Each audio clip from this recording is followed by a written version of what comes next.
Apa kabar sahabat debat? Tentunya selalu dalam berlimpahan dan keharmonisan ya. Topik kali ini adalah merubah hidup menjadi kaya. Wah, memang hidup bisa dirubah dari yang biasa aja atau mungkin bahkan kekurangan menjadi sesuatu yang menjadi kita kelimpahan. Apakah itu mungkin? Jawabannya adalah mungkin. Kita bahas dan kita diskusikan di video ini ya. Ada beberapa ketentuan ya, beberapa poin yang memang harus kita lakukan untuk merubah hidup kita yang tadinya kekurangan atau kita biasa-biasa aja, kita menjadi seseorang yang berlebih, menjadi seseorang yang penuh dengan kelimpahan. Bagaimana caranya? Yang pertama adalah kita harus merubah sudut pandang kita, cara pandang kita. Cara pandang ini gimana sih? Nah, banyak orang berpikiran gini, orang kaya itu jahat, ya. Terus menganggap uang adalah akar dari segala kejahatan. Nah, biasanya seperti itu. Namun, kita tetap aja nyari uang dan bekerja untuk orang kaya. Kenapa kita nggak merubah ya? Cara pandang kita dirubah. Kita merubahnya jadi gimana? Ya, kita merubahnya menjadi sesuatu, enak ya kalau kita kaya. Enak ya kalau kita berkelimpahan. Enak ya kalau kita memiliki sesuatu yang lebih. Dan kita akan bisa bermanfaat, kita bisa membantu banyak orang, kita bisa membantu diri sendiri, kita bisa menyejahterakan orang-orang di sekitar kita. Nah, itu cara pandang kita dirubah dulu. Kaya itu apa sih? Pertama, kita memang harus merubah mental kita dulu. Seperti video-video sebelumnya kita sudah bahas, mental kita harus kaya dulu, mental pertama. Dan dari situ nanti attitude kita ini atau perilaku kita ini akan mengikuti. Itu akan menjadi sebuah kebiasaan yang bisa kita terapkan. Nah, dari situ kita akan mendapatkan apa yang menjadi cita-cita kita, apa yang kita inginkan. Lalu yang kedua ini adalah cara berpikir kita. Kita berpikir bagaimana sih? Ya, kita berpikir layaknya orang kaya. Berpikir orang kaya itu gimana sih? Orang kaya itu berpikirnya produktif. Dia selalu melakukan hal-hal ya, meskipun itu dimulai dari hal yang kecil dulu. Dia selalu berinovasi, dia selalu melakukan sebuah perubahan-perubahan kecil yang akan membuat dirinya itu besar. Tapi kita nggak tahu kapan itu akan terjadi, kapan itu akan kita wujudkan. Nah, dari situ kita akan mendapatkan sebuah cara untuk berpikir, gimana sih aku bisa maju, gimana sih aku bisa berjaya, gimana sih aku bisa sukses. Nah, cara berpikir kita ini harus dirubah. Yang tadinya udahlah gini-gini aja dah, gini aja udah cukup, udahlah gak usah muluk-muluk, gak usah ya terlalu banyak keinginan, gak usah terlalu tinggi kita punya impian. Nah, itu justru pola pikir yang membuat kita ini mundur. Kita gak bakal maju, kita gak bakal ada perubahan dalam kehidupan. Itu kita utamakan dulu. Lalu yang ketiga adalah kita harus merubah kebiasaan kita. Kebiasaan apa sih yang perlu kita rubah? Banyak banget kebiasaan kita ya, mulai beraktivitas bagaimana, terus kita mengambil keputusan bagaimana. Yang tadinya kita malas-malasan ya kita harus merubahnya.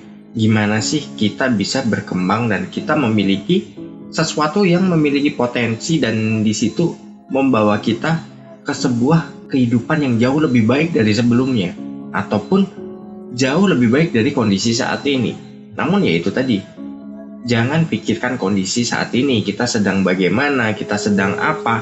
Ya, kalau kita berfokus di situ kita bakalan rugi. Ruginya kenapa? Ya, tetap aja kita akan malah tertekan. Kita malah akan udahlah, gue bisanya cuman begini, ya udah begini aja. Gak perlu muluk-muluk, gak perlu sesuatu hal yang tinggi. Ya nggak gitu juga. Kita harus menciptakan sesuatu yang berbeda dengan merubah pola kebiasaan kita. Yang biasanya kita mungkin bangunnya siang atau malas-malasan, kita rubah. Kita menjadikan sesuatu atau waktu kita itu sesuatu yang produktif. Saat kita sudah produktif, nah dari situ akan muncul ide-ide baru dan tentu saja kita harus memiliki keberanian untuk mengambil sikap. Kita harus berani mengambil keputusan apapun itu resikonya. Kita harus berfokus pada sebuah perubahan. Jangan udahlah gini cukup ya. Akhirnya gitu-gitu aja, hidup kita monoton, kita nggak akan ada perubahan yang signifikan. Semua tergantung pada diri kita sendiri. Jangan menyalahkan orang lain. Yang jelas terutama gini, yang tadinya kita mungkin malas baca, kita malas mencari informasi yang berharga untuk kebutuhan nutrisi otak, ya kita mau nggak mau harus cari. Mau nggak mau kita harus memberdayakan diri kita. Sesuatu yang bertumbuh itu berawal dari diri kita sendiri. Kita mau nggak, kita membaca, kita belajar, kita menjadi orang yang objektif dalam menentukan sesuatu. Jadi semakin tinggi wawasan kita, semakin banyak ilmu yang kita masukkan dalam pikiran kita, kita akan menjadi seseorang yang penuh dengan keberuntungan. Jadi kita harus merubah perilaku kita. Yang tadinya malas baca, ya coba deh baca dari hal kecil dulu. Pikiran kita ini harus selalu diisi dan banyakin ilmu masuk ke situ, belajar ke siapa saja, belajar dari alam, belajar dari orang lain, belajar dari sebuah kejadian atau sesuatu yang pernah kita alami yang tadinya membuat kita gagal, itu menjadi sebuah pembelajaran untuk perbaikan. Jangan diulangi, sama aja kalau kita mengulanginya, ya kita jatuh di sebuah lubang, nanti ngulangin lagi, jalan di situ. Yang keempat, kita harus menggunakan cara yang berbeda. Cara yang berbeda itu gimana sih? Ya, yang tadinya kita mungkin ya, bagi teman-teman yang bekerja. Nah, bekerja hasilnya gitu-gitu aja kan. Tiap bulan dapat gaji, udah untuk kebutuhan segala macam. Coba deh, dirubah. Ya, dirubah dengan cara yang berbeda. Tetap dapat gaji, tapi ada juga investasi. Kalau kita ada investasi, otomatis apa yang kita butuhkan akan tercover. Jadi di masa tua kita, di masa pensiun kita, itu kita memiliki tabungan. Dan tentu saja yang namanya investasi itu menghindarkan diri kita dari inflasi. Beda kalau kita menabung terjadi inflasi. Di zaman kapan kita akan mengambil tabungan kita, ternyata saat itu inflasi. Misalkan nilai 10 juta saat ini, untuk 10 tahun ke depan itu udah lain. Ya, nilainya udah lain. Bayangin, zaman dulu kita 100 rupiah aja udah bisa jajan dengan beberapa pilihan kan. Permen aja cuman berapa gitu. Seiring terjadinya inflasi, kalau kita berinvestasi, itu otomatis apa? Investasi kita ini akan mengikuti. Jadi kita nggak akan terdampak dengan yang namanya inflasi. Jadi kita akan tetap aman secara keuangan. Terus ya ibarat kita punya dana pensiun bagi teman-teman yang bekerjanya di perusahaan swasta atau teman-teman yang memiliki usaha sendiri. Ingat, kita juga memiliki masa tua dan memiliki generasi yang akan meneruskan kita. Lalu yang kelima ini kita harus konsisten. Konsisten dalam hal apa? Ya segala hal kita harus konsisten, kecuali kita konsisten dalam sebuah kebodohan. Itu jangan. Ya, kita harus konsisten. Misalkan kita udah punya niat untuk 10 tahun ke depan untuk bagaimana, kita harus memiliki yang namanya persiapan. Persiapannya apa? Ya tadi, investasi. Saat kita sudah memiliki investasi, ya kita konsisten. Misalkan tiap bulan kita harus berinvestasi berapa, ya di situ tambah terus, mungkin dengan nilai yang sama atau dilebihkan.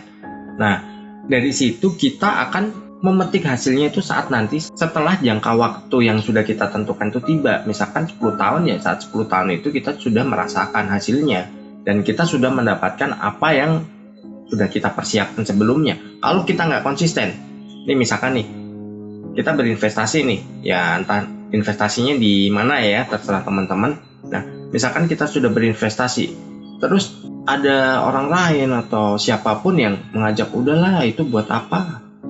Ini loh, ada tawaran baru masuk ke bisnis ini nih. Nah, dari sini nanti lo punya hasil nih, per hari 10% dari nilai yang lo investasikan, nilai yang lo masukkan. Nah, itu membuat kita nggak konsisten. Karena apa? The power of iming-iming.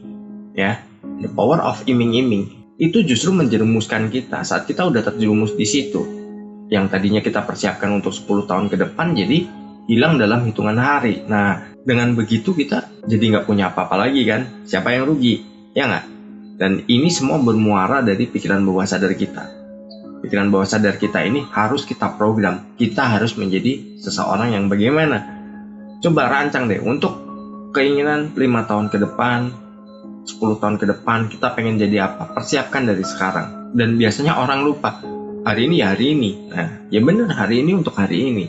Tapi untuk ke depan kita juga harus mempersiapkannya. Kalau kita nggak mempersiapkannya, ya otomatis kitanya sendiri yang akan rugi. Yang keenam, janganlah kita mengeluh. Nah, dengan kita mengeluh, sama saja kita berputus asa. Sama saja kita sudah menghapus semua yang kita programkan pada pikiran bawah sadar kita. Dengan kita mengeluh, aduh kemarin gampang, sekarang kok susah ya. Kok ini begini ya, kok ini begitu ya. Nah, dengan kita mengeluh seperti itu, otomatis apa? Semua yang ada itu di reset, ya. Jadi semuanya di cancel. Setelah di cancel, ya mau nggak mau harus mengulangi lagi dari awal. Makanya tadi kita juga harus konsisten, terus nggak boleh mengeluh. Setiap ada kejadian, pelajari, pasti ada sisi positifnya di situ. Lalu yang terakhir, yang nomor 7, itu adalah ada niatan kita untuk berubah. Kalau kita nggak ada niatan untuk berubah, ya kita akan gitu-gitu aja. Apapun usahanya, lakukan saat ini juga, dan sekecil apapun mulailah dulu. Kita mau jalan berapa ratus kilometer pun juga diawali dengan langkah pertama. Mulai dari hal yang kecil, lalu kita akan bertumbuh. Ibarat kita naik tangga dari 1, 2, 3 dan seterusnya sampai di puncak. Jadi setelah itu ya di atas ternyata ada sesuatu yang sangat luar biasa, sangat menggembirakan, sangat membuat kita ini takjub dan membuat kita ini bahagia, serta kita bisa membahagiakan orang-orang kesayangan kita di sekitar kita. Oke, sukses berlimpahan.